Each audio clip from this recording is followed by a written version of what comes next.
Open your project. If you don't have one yet, you can create a new one by clicking New Project. I'll show an example using a prompt that didn't work well because it was too short. I'm using the VO3 Fast model. As you can see, there's a message saying, only English prompts are supported this time. Click Reuse Prompt. I'll ask ChatGPT to help me edit it. Copy your prompt.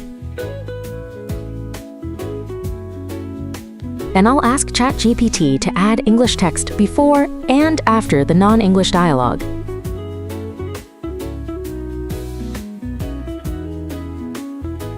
I want the prompt to be longer.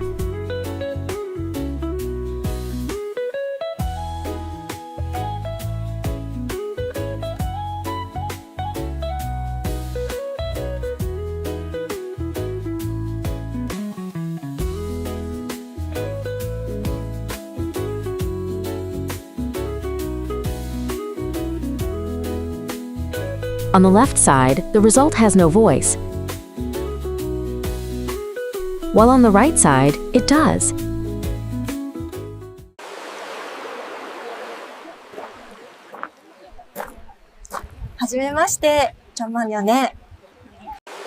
For better results, I used clearer dialogue and a longer prompt.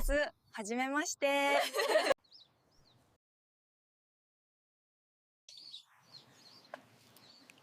こんにちは。私の名前はあかりです。はじめまして。Don't forget to subscribe, like, and comment. 私の名前はあかりです。はじめまして。